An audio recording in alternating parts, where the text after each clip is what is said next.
ये कहानी है एक बाप बेटे की जो स्कूटर पर कहीं पर जा रहे होते हैं। तभी जो बाप होता है उसकी नजर पड़ती है रोड के साइड में कुछ लड़कों के ऊपर जो कि कीचड़ में कुछ ढूंढ रहे होते हैं। तो अपना स्कूटर वहां पर रोकते हैं और जाकर के उनसे पूछते हैं कि बेटे क्या ढूंढ रहे हो यहाँ पर। तो उनमें से एक बोलता है कि आपको दिख नहीं रहा है कि ये सामने सोने का फल है, हम उसको पाने की कोशिश कर रहे हैं। उसकी ये बात सुनते ही पिता का ध्यान जाता है उस सोने की फल की तरफ जो चमक रहा होता है।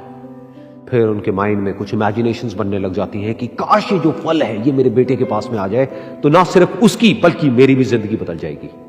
तो बिना सोचे समझे अपने बेटे को धक्का मार देते हैं उस कीचड़ में और बोलते हैं कि तुझे किसी भी कीमत पर वो फल लेकर के आना है। लेकिन बेटे को वो फल नहीं चाहिए होता है, उसके अपने कुछ और ही सपने होते हैं। वो बहुत कोशिश करता है अपने पिता को ये समझाने की कि मेरी खुशी इस फल में नहीं है, मेरी खुशी कहीं और है, मेरे सपने कुछ और है। लेकिन उसके पिता उसकी एक नहीं सुनते हैं। वो उसको धक्का मारते हैं उस कीचड़ में और बोलते हैं कि मैं तुझसे पूछ नहीं रहा हूं, तुझे बता रहा हूं कि तुझे वो लेकर के आना है। तो वो बेटा भी अपने बाप के सपने को सच करने के लिए अपनी पूरी जान लगा देता है और पूरी कोशिश करता है कि किसी तरीके से उस सोने का फल उसके हाथ में आ जाए। लेकिन जैसे जैसे वो हाथ पैर मारता है उस फल को पकड़ने के लिए वो और नीचे धंसने लग जाता है और फिर जाकर के उसको समझ आता है कि ये कीचड़ नहीं है, ये दलदल है। वो चीखता है, चिल्लाता है, अपने पिता को आवाज लगाता है, लेकिन उसके पिता उसकी एक नहीं सुनते।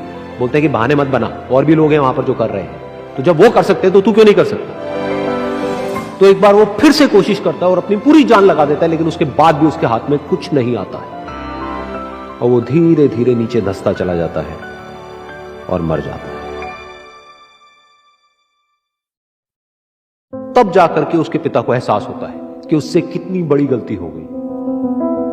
वो वहीं बैठ करके रो रहा होता है, चीख रहा होता है, चिल्ला रहा होता है। तभी वहां पर एक साधु आता है और वो साधु उस आदमी से पूछता है कि तुम क्यों रो रहे हो। फिर वो आदमी उस सोने के फल की तरफ इशारा करते हुए उस साधु को अपनी पूरी बात बताता है और बोलता है कि इसमें मेरी क्या गलती है, मैंने तो जो कुछ भी किया अपने बेटे की खुशी के लिए किया।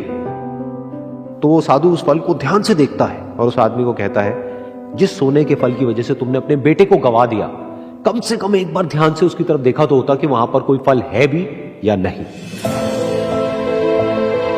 ये सुन करके उस आदमी को गुस्सा आया और उसने कहा कि सामने तो दिख रहा है फल, आपको नहीं दिख रहा क्या।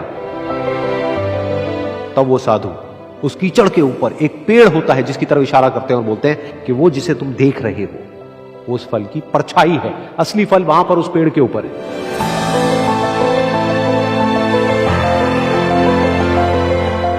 फिर वो साधु उस आदमी को बोला कि अपने बेटे को जबरदस्ती धक्का देने की बजाय और उसको बताने की बजाय कि तेरी खुशी किसमें है, अगर तुमने उससे पूछा होता कि बेटा तू बता तू क्या करना चाहता है और तेरी खुशी किसमें है, तो ना सिर्फ तुम्हारा बेटा जिंदा होता बल्कि हो सकता है कि उसके हाथ में वो असली सोने का फल भी होता।